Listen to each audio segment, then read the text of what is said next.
하나님의 말씀 출애굽기 9장입니다. 출애굽기 9장 27절에서 마지막 35절까지 한 절씩 교독합니다. 바로가 사람을 보내어 모세와 아론을 불러 그들에게 이르되 이번은 내가 범죄하였노라. 여호와는 의로우시고 나와 나의 백성은 악하도다. 여호와께 구하여 이 우레소리와 우박을 그만 그치게 하라. 내가 너희를 보내리니 내가 다시는 머물지 아니하리라. 모세가 그에게 이르되 내가 성에서 나가서 곧 내 손을 여호와를 향하여 펴리니 그리하면 우레소리가 그치고 우박이 다시 있지 아니할지라. 세상이 여호와께 속한 줄을 왕이 알리이다. 그러나 왕과 왕의 신하들이 여호와 하나님을 아직도 두려워하지 아니할 줄을 내가 아나이다. 그때에 보리는 이삭이 나왔고 삼은 꽃이 피었으므로 삼과 보리가 상하였으나 그러나 우리와 쌀뿌리는 자라지 아니하므로 상하지 아니하였더라. 모세가 바로를 떠나 성에서 나가 여호와를 향하여 손을 펴매 우레소리와 우박이 그치고 비가 땅에 내리지 아니하니라. 바로가 우리와 우박과 우레소리가 그친 것을 보고 다시 범죄하여 마음을 완악하게 하니 그와 그의 신하가 똑같더라. 함께요. 바로의 마음이 완악하여 이스라엘 자손을 내보내지 아니하였으니 여호와께서 모세에게 말씀하신 바 같더라. 하나님께서 바로에게 명하시는 그 명령이 무엇인가? 그것은 단 한 가지예요. 바로에게 있어서 한 가지. 그건 뭔가 하면 이스라엘 백성들을 내보내라 라고 하는 것이죠. 그런데 바로는 이스라엘 백성이 자기 땅에 있잖아요. 그래서 자기 땅에 속한 자기 백성이라고 믿기 때문에 절대로 내보내려고 하지 않는 것이에요. 그래서 하나님은 이 바로에게 여러 가지 표징과 이적들, 그것을 재앙으로 보여주시면서 하나님의 능력과 또한 하나님의 그 이름을 드러내시는 거예요. 그래서 첫 번째, 두 번째 이 재앙을 통해서는 피와 개구리, 이 재앙을 통해서는 모세와 아론이 그 재앙을 딱 일으킬 때에 이 바로의 요술사들도 똑같이 따라했어요. 봐라, 우리도 할 수 있다. 그거 아무것도 아니다라고 하는 것이지요. 그런데 세 번째 재앙은 이의 재앙이지요. 이 이의 재앙은 바로의 요술사들이 따라하지 못했단 말이에요. 그리고 네 번째 재앙인 이 파리 때 재앙으로부터는 중요한 게 뭐냐면 따라하지도 못할 뿐만 아니라 애굽의 땅과 이스라엘 사람들이 살고 있는 그 고센 땅, 그 땅이 분리가 되는 거예요. 구별이 되는 것이죠. 그래서 애굽 땅에는 하나님의 재앙이 임하지만 이스라엘 백성들이 살고 있는 고센 땅에는 하나님의 재앙이 임하지 않는 것을 보게 됩니다. 이러한 것을 통해서 애굽에 임한 그 재앙이 하나님으로부터 임한 것이라고 하는 사실을 이 바로로 하여금 이제 확증하게 하는 것입니다. 이때부터 이 바로의 마음이요 살살 흔들리기 시작해요. 돌같이 굳어졌던 그 견고했던 마음이요 이제 균열이 가기 시작하는 거예요. 균열은 생겼지만 그의 마음은 어떤 마음인가 하면 바람에 나는 시편 그 1절에 나오는 시편 1편에 나오는 말씀처럼 바람에 나는 겨와 같이 끊임없이 흔들린단 말이지. 흔들려요. 그래서 재앙이 임하면 뉘우치고 재앙이 그치면 다시 또 완악해지는 그것을 계속해서 되풀이하고 있는 거예요. 오늘 본문은 7번째 재앙인 이 우박재앙에 대한 바로의 반응을 이야기하고 있습니다. 우박재앙의 특징이 지난주에 보았던 것처럼 뭐라고 그랬어요? 이 우박재앙은 너의 마음에 내가 지금 내리는 것이다. 바로의 마음에 내리는 거라고 그랬어요. 바로의 마음에 내린다라고 하는 것은 제발 내가 너에게 임하는 너에게 지금 내리는 이 재앙을 심각하게 좀 생각해라 라고 하는 것이요. 그것을 제가 2주에 걸쳐서 말씀드렸는데 이제 오늘 이 시대에 우리 예수를 믿는 사람들은 예수님이 달리셨던 그 십자가라고 하는 것 그것을 좀 심각하게 생각할 필요가 있다라고 하는 것이죠. 그래 예수님이 십자가에 달려 죽으셨으니까 나는 살았지 그 정도가 아니라고 하는 거예요. 이 십자가가 복음 중에 복음이고 핵심이기 때문에 이 십자가를 우리가 심각하게 받아들이지 않으면 결국 우리는 이 땅에서 그리스도인으로 살지 못한다고 하는 거예요. 겉모습은 모양은 그리스도인처럼 보일지 모르지만 그러나 그 중심은 전혀 그리스도인의 모습이 아니라고 하는 것이지요. 그래서 이제 이 바로에게 우박재앙을 내리신 하나님의 뜻, 하나님의 마음은 무엇인가? 바로 네가 그 마음으로 받아서 제발 좀 심각하게 생각하라고 그렇게 내려주시는 거예요. 바로는 그런데 그의 마음에 전혀 심각하게 생각하지를 않는 것이지. 그럼에도 불구하고 이 바로의 신하들이나 백성들 중에서는 하나님의 명령인 이 재앙을 심각하게 받아들인 사람들이 있었어요. 그래서 우박재앙을 내릴 때 너희들이 이 재앙을 생각하고 들에 있는 너희의 종들이나 가축들을 다 집 안으로 들여라. 그렇지 않으면 다 죽을 것이다 라고 하는 이 말씀을 심각하게 받아들여서 그 신하들과 백성들 중에서는 집 안으로 다 들인 사람들이 있단 말이에요. 그 사람들은 이 재앙을 피할 수 있었어요. 그러나 이 우박재앙에 대해서 심각하게 받아들이지 않았던 왕과 또 신하들과 백성들은 그 사람들이나 또 그 들에 있는 가축들이나 들에 있는 모든 곡식들이 다 해를 입었던 것이지요. 그래서 이제 이러한 재앙이 이 애굽 땅에 임했지만 이 7번째 재앙 역시 이스라엘 백성들이 살고 있는 고센 땅은 그렇게 면제가 될 수 있었어요.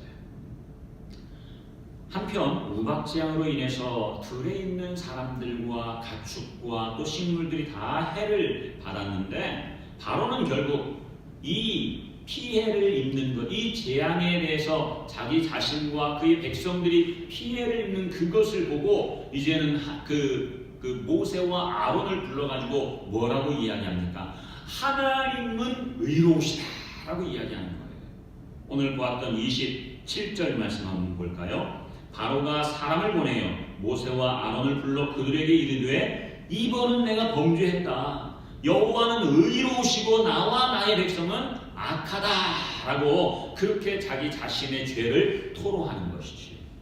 그리고 우박을 그치게 해주면 하나님의 뜻대로 이스라엘 백성들을 이제 내보내 주겠다라고 28절에서 이야기하는 거예요. 28절 같이 한번 읽어볼까요? 시작.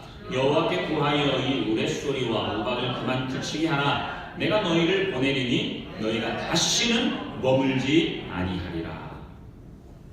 모세는 우박을 그치게 할 것인데 이 우박 재앙을 너희들에게 보여주고 또한 우박을 그치게 하는 이 모든 일들은 이것을 통해서 하나님의 어떠한 뜻을 보여주려고 하시는가 라고 하는 것을 지금 29절에서 이야기하고 있어요. 29절 말씀이 아주 중요한데요.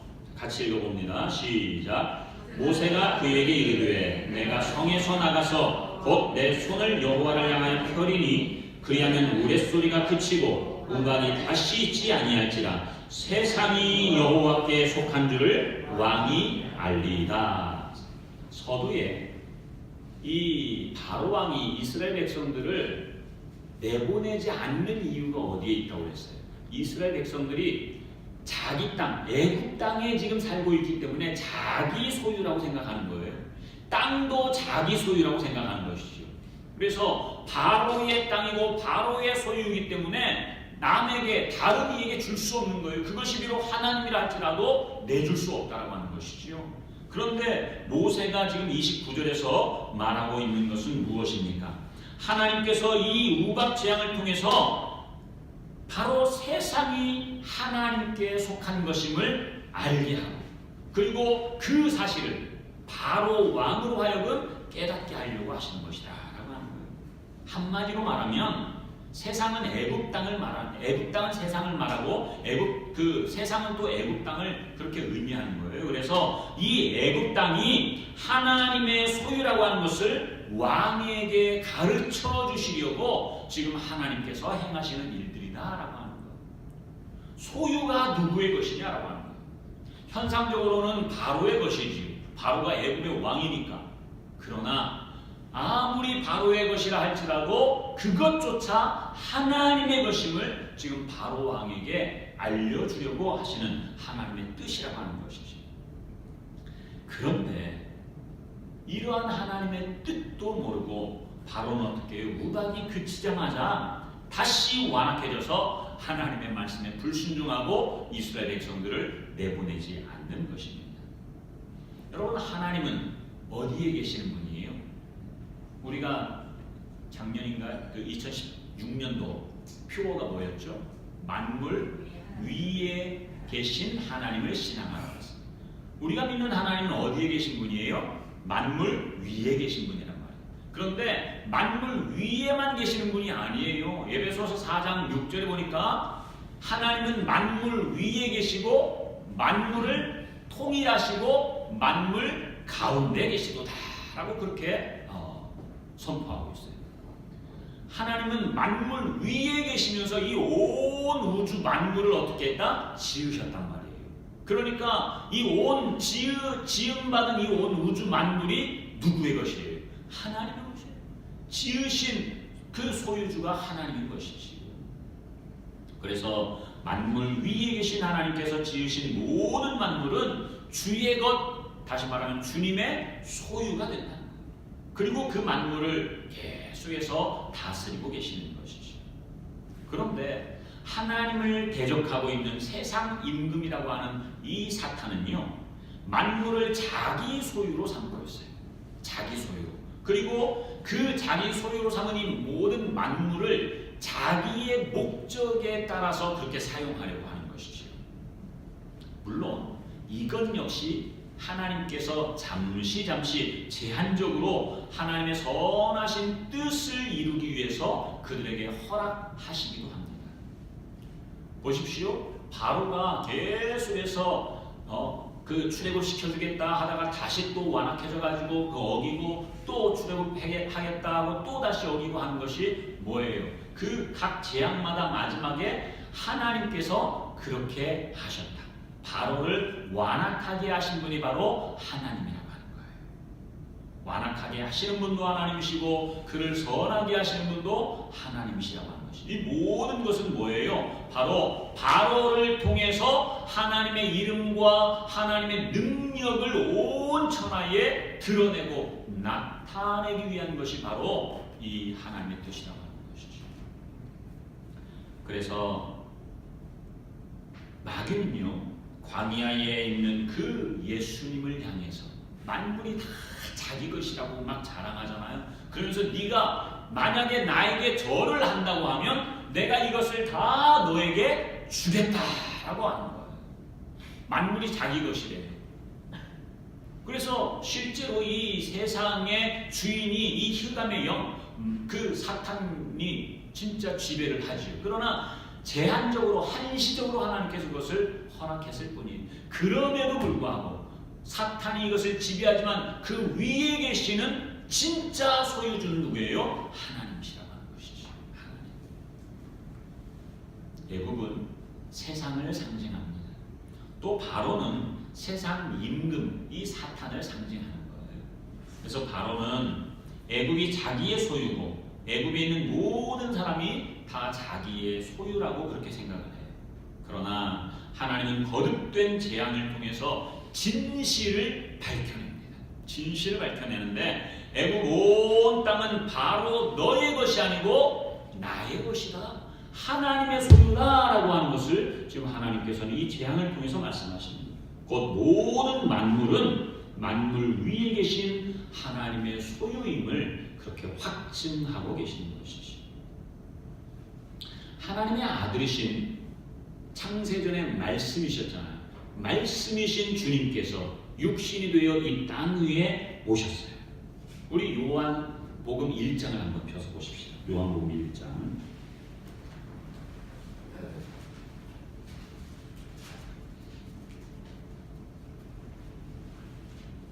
14절에 보면 말씀이 육신이 되어 우리 가운데 거하셨다. 우리가 그의 영광을 보니 아버지의 독생자의 영광이요 은혜와 진리가 충만하더라. 이 말씀이신 아들이 이 땅 위에 오시기 전에 창세 전에 계실 때에도 동일하게 이 말씀은 누구셨다고요? 하나님이시란 말이에요. 1장 1절에 보니까 마지막에 보니까 이 말씀은 곧 하나님이시니라 그랬어요. 그런데 이제 이 세상과 모든 사람은 예수 그리스도로 말미암아서 지은 바 되었다고 성경에서 이야기하죠. 3절에 보니까 만물이 그로 말미암아 즉 말씀으로 말미암아 지은 바 되었으니 그 지은 것이 하나도 그가 없이는 된 것이 없느니라. 아들이 없이는 된 것이 없다는 말이에요. 그래서 아들이 직접 그 창조에 참여했고 우리 사람들도 다 아들을 통해서 지음받았다라고 하는 것이지요. 그런데 중요한 것은 세상과 사람들은 자기들을 지으신 이 하나님의 아들을 알아보았다, 알아보지 못했다? 알아보지 못했다. 그런 거예요. 10절 같이 한번 읽어볼까요? 시작. 그가 세상에 계셨으며 세상은 그로 말미암아 지은 바 되었으되 세상이 그를 알지 못했다. 세상은 알아보지 못했어요. 다시 말하면 하나님이신 아들이 자기 소유인 이 땅에 왔음에도 불구하고 그 백성들이 그 아들을 영접하지 않았다는 말이에요. 여러분 성경에 보면 예수님께서 이런 예화를 들잖아요. 그 임금이 이제 그 포도원을 종들에게 맡겨놓고 먼 타국으로 가는데 이제 소출이 나오니까 그것을 받으러 이제 그 종들을 보내잖아요. 종들. 그런데 그 종들을 다 죽이는 거예요. 마지막에는 아들을 보내는데 그 아들도 어떻게 해요? 죽여버리는 거예요. 아들도 죽여버려요. 이 아들을 죽이면 이 소유가 우리의 것이 될 것이다 라고 하는 거예요. 그 포도원은 사실은 주인의 것이지만 또한 아들의 것이지요. 아들의 것이에요. 그러니까 자기 소유인 포도원에 가서 그 포도원의 소출을 받으러 갔는데 그 아들을 죽여버립니다. 그것이 바로 오늘 본문에 나오는 이 바로의 모습이고 다름 아니라 오늘 이 시대의 우리들의 그 모습이라고 하는 거예요. 주님께서 세상에 계셨고 세상은 그로 말미암아 지은 바 되었는데 세상은 그를 알지 못했다. 심지어 11절에서는 뭐라고 해요? 11절 시작. 자기 땅에 오매 자기 백성이 영접하지 아니했다. 근데 자기 땅이라고 하는 앞에 숫자가 있죠. 자기 땅 앞에 제 거는 3자라고 써 있는데 보니까 뭐라고 써 있어요? 자기 소유라고 써 있어요. 이 땅이 주님께서 지으신 주님의 소유라고 하는 말이에요. 바로는 자기의 소유인 줄 알았지만 그러나 바로의 소유가 아니라 하나님의 소유라고 하는 거예요. 오늘 이 시대에 이 땅에 살아가는 우리들도 우리가 돈 주고 샀을지라도 우리가 살아가는 아파트나 우리의 모든 소유물들이 현상적으로는 내 소유라고 생각하지만 그러나 그 모든 것들이 진짜 누구의 소유라고요? 하나님의 소유라고, 주님의 소유라고 하는 말이에요. 그래서 이러한 주님이 이 땅 위에 오셨지만 그를 알아보지도 못하고 영접하지도 않아. 그럼에도 불구하고 그 중에서도 어떤 이들은 아들을 알아보는 이들이 있어요. 그래서 그 아들을 영접한 그러한 사람들이 있단 말이죠. 12절 말씀 우리 잘 아는데요. 12절과 13절 말씀 같이 읽어보겠습니다. 시작. 영접하는 자 곧 그 이름을 믿는 자들에게는 하나님의 자녀가 되는 권세를 주셨으니 이는 혈통으로나 육정으로나 사람의 뜻으로 나지 아니하고 오직 하나님께로부터 난 자들이니라. 아멘. 그래서 이 아들을 알아보고 아들을 영접하는 자가 있는데 그에게 주시는 하나님의 은혜가 뭐냐면 하나님의 자녀가 되는 은혜를 주십니다. 하나님의 자녀가 되는 권세를 주셨다라고 하는 것이지요. 하나님의 자녀가 되는 권세, 이것은 혈통으로나 육정으로나 어떤 사람의 뜻으로 난 것이 아니고 어디로부터 났다고? 하나님께로부터 난 자, 태어난 자다 그 말이에요. 이렇게 하나님께로부터 태어나기 이전에는 모두가 다 어떤 존재였어요? 만들어진 존재였단 말이에요. 아담의 생명으로 만들어진 존재. 그러니까 끊임없이 육신의 육체의 소욕을 따라 살고 지식으로는 내가 그리스도인 것처럼 그렇게 알고 있으면서도 우리의 실제적인 삶이나 내 중심에 있어서는 전혀 아들의 생명과는 상관없는 아담의 생명으로 살아가는 그러한 모습이었어요. 그러나 이제 예수 그리스도를 아들을 영접함으로 아들을 믿음으로 말미암아 그 아들의 생명을 얻어서 이제는 하나님께로부터 어떻게 됐다고요? 태어난 존재가 되었다. 창세전에 요한복음 5장 26절에서는 하나님께서는 아들을 낳으셨단 말이에요. 그래서 아들은 태어난 생명이고 아담은 땅의 흙으로 만들어진 생명이에요. 태어난 생명과 만들어진 생명은 완전히 다르지요. 태어난 생명은 하늘 위로부터 태어난 생명이고 만들어진 생명은 땅에서 만들어진 존재예요. 그러니까 하늘과 땅 차이란 말이에요. 우리들도 아담이 범죄함으로 말미암아 모두가 다 땅에서 태어난 자, 땅에서 만들어진 존재이지만 그러나 이제 진짜 우리의 소속, 우리의 생명, 우리의 주소가 바뀌어야 하는데 어디로 바뀌어요? 땅에서 위로, 하늘로 바뀐다는 말이에요. 그것이 바로 주님을 영접할 때에 하나님의 자녀가 되는 권세를 갖는 것, 그것이 바로 우리의 생명이 바뀌는 것을 말하는 거죠. 주소가 바뀌는 거예요. 우리의 주소가 이제는 땅이었다면 이제는 다시 위로 올라가게 돼요. 이전에는 아담의 생명으로 살아왔다면 이제는 그 생명의 존재 자체가 바뀌어서 아들의 생명으로 살아가는 거예요. 이것을 가리켜서 거듭난다라고 합니다. 거듭난다.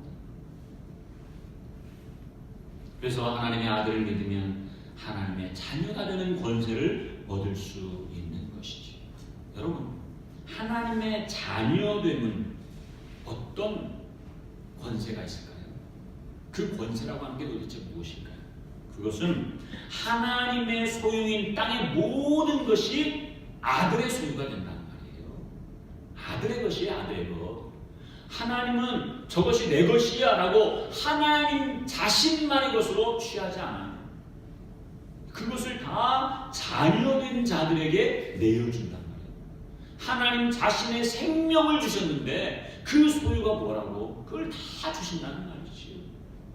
따라서 하나님의 소유된 이 땅의 모든 것을 누리면서 무엇보다도 정말 주님이 주신 그 생명으로 이 땅에서 가장 부유한 자로 누리며 살아가는 것, 그것이 하나님 주시는 생명의 권세라고 하는 말이죠. 그래서 이 땅 위에서 우리가 그 권세를 누리면서 살아가야 돼요. 그러면 진짜 이 땅에 있는 모든 만물들 다 내 것이니까 저것도 내 마음대로가 쓰고 가게에 있는 그 물건들도 돈도 안 내고 내 거니까 내가 그냥 막 가서 취하면 될까요? 그걸 말하는 게 아니죠. 그걸 말하는 게 아니고 그러한 하나님의 자녀가 된 자의 권세는 예수 그리스도 안에서 어떠한 형편과 상황 속에서도 무엇하는 능력이 있느냐? 자족하는 능력이 있다는 말이에요. 자족하는 능력. 하나님께서는 우리 한 사람 한 사람을 다 알고 계시고 우리의 필요를 알고 계시는데 하나님의 뜻은 창세 전부터 영생이었기 때문에 우리에게 이 영생을 주시기 위해서 영생을 얻도록 하기 위해서 그에게 필요한 것들을 주시는 거예요. 그래서 그것이 내가 필요로 하는 것일 수도 있고 내가 필요로 하지 않는 것일 수도 있어요. 때로는 내가 필요하는 것을 하나님이 주시면 아멘 감사히 받을 수 있는데 하나님 난 이거 받기 싫어요 라고 하는데 그것을 나에게 턱하니 던져주신단 말이에요. 그건 역시 내가 육신적으로 살아갈 때는 나에게는 필요가 없는 것처럼 보이지만 하나님의 뜻을 이루는 그 영생을 위해서는 나에게 필요 없다라고 생각되는 것조차도 나에게 주신다는 말이에요. 그것이 하나님의 주권을 믿는 것입니다. 내가 원하는 것, 내게 필요한 것만 받을 때에 그것을 믿는 것이 아니에요. 진짜 믿음은 내가 원하지 않는 것이 내게 임할 때, 내게 닥칠 때에 그것조차도 하나님이 하신 일입니다 라고 인정하고 용납하는 것, 수용하는 것, 그것이 하나님의 주권을 인정하는 것이요 믿는 것이란 말이에요. 그래서 빌립보서 4장 11절에서 13절 사이에 보면 사도 바울이 이런 고백을 하잖아요. 내가 궁핍에 처할 때도 또 풍부에 처할 때도 일체의 비결을 알았다라고 하는 거예요. 그 비결이 뭐예요? 비결은 풍부에 처하면 풍부를 누리고 궁핍에 처하면 궁핍한 것을 그냥 누리는 거예요. 왜? 그것이 하나님이 주신 것이니까. 그러면서 13절 말씀, 우리가 오해하지 말아야 될 말씀 중에 첫 번째 되는 말씀이죠.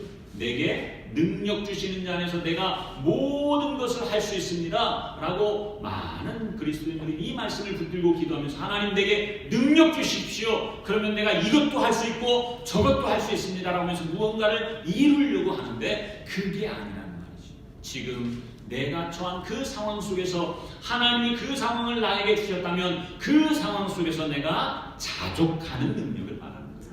자족의 능력이 자족의 능력.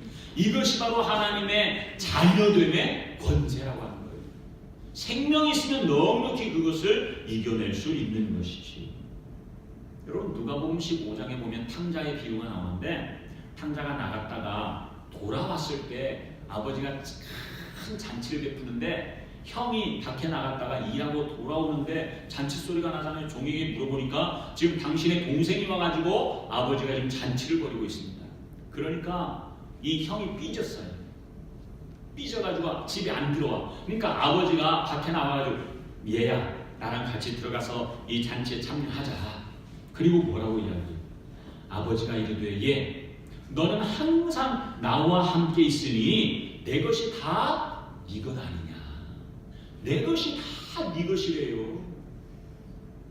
여러분 둘째 아들은 밖에 나갔다가 왔어요. 큰 아들은 아버지를 떠나지 않았어요. 아버지 집에 거하면서. 그러면서 그가 원한 게 뭐예요? 이 아들은 둘째 아들은 나갔다가 돌아왔음에도 이렇게 잔치를 베풀어 주면서 나는 항상 아버지와 함께하고 아버지를 떠난 적이 없는데 나는 내 친구들과 놀라고 염소 새끼 한 마리라도 주신 적이 있습니까? 라고 하는 거예요. 여러분 아버지가 가진 모든 재산은 다 아들 거예요. 아들 거. 그것도 맏아들 거란 말이에요. 맏아들 거. 그런데 맏아들은 오늘 말씀의 제목을 보니까 뭐예요?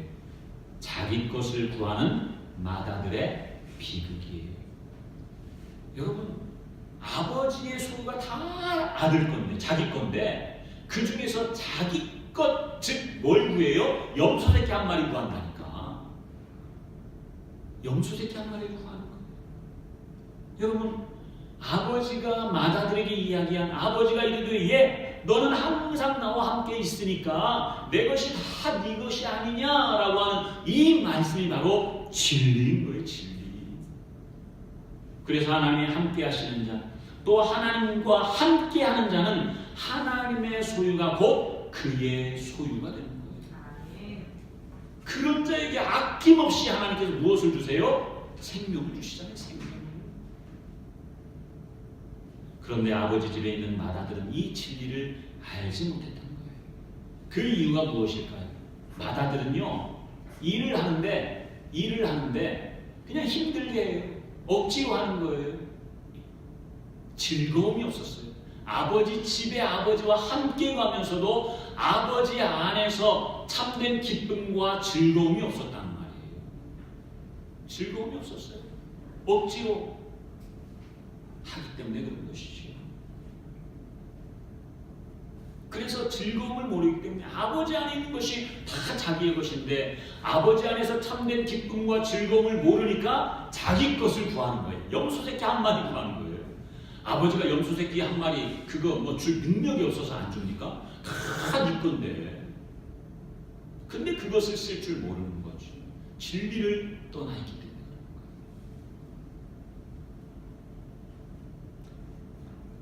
여러분 이 맏아들은 원래 누구를 상징하는가 하면 유대인을 상징해요. 로마서 9장에 보면 이 유대인들은 하나님께로부터 모든 좋은 은사들을 다 받았어요. 우리 로마서 9장 한 번만 좀 찾아보십시오. 로마서 9장 4절 5절 말씀.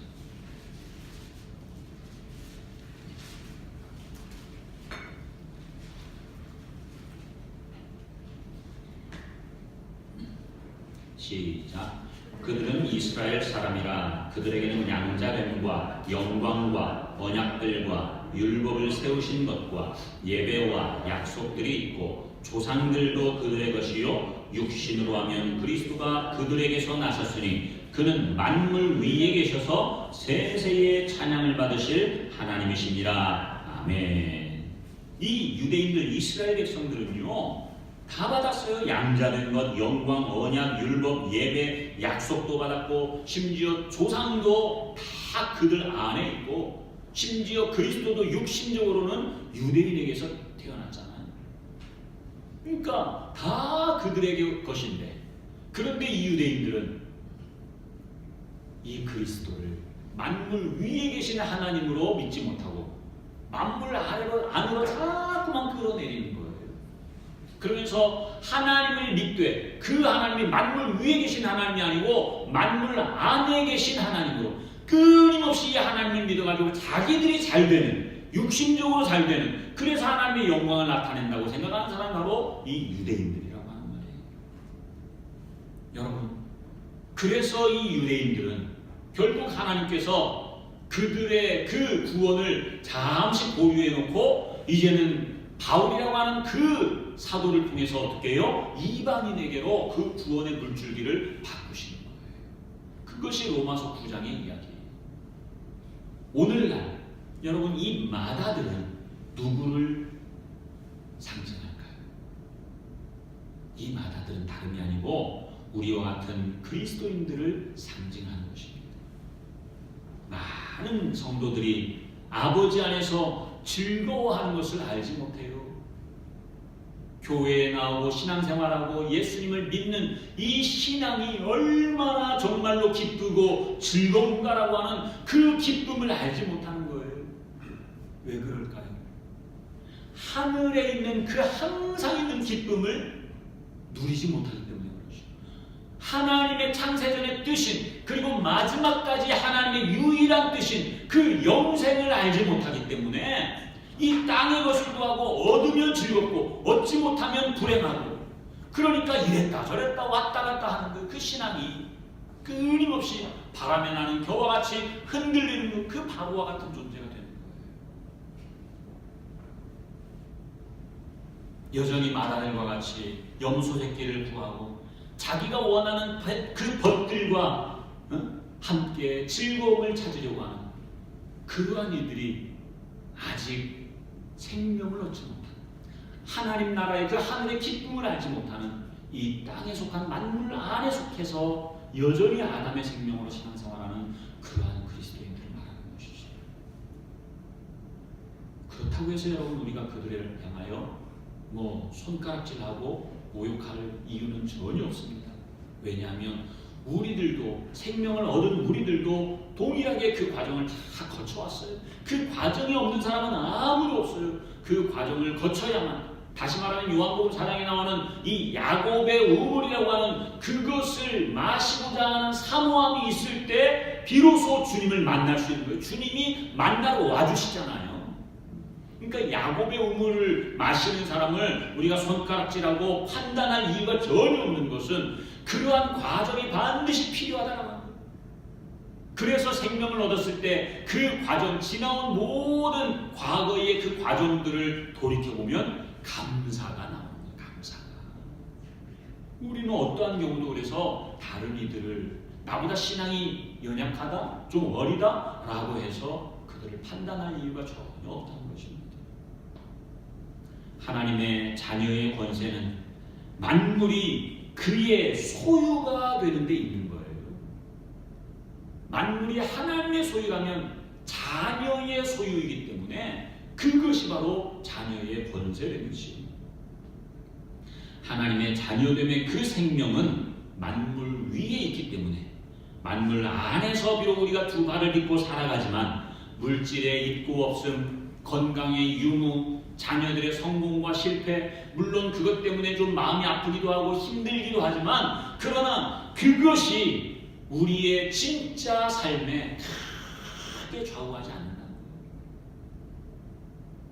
세상적이고 지극히 육신적인 사람은 자녀가 잘못되면 자녀가 성공하지 못하고 실패하면 그것 때문에 내가 죽고 싶을 정도로 그렇게 고통스럽지만 그러나 진짜 하나님으로부터 태어난 아들의 생명을 가진 자들 그 하늘의 기쁨으로 살아가는 자들은 이 땅에 있는 것들로 인해서 크게 일희일비하지 않는다고 하는 것이죠.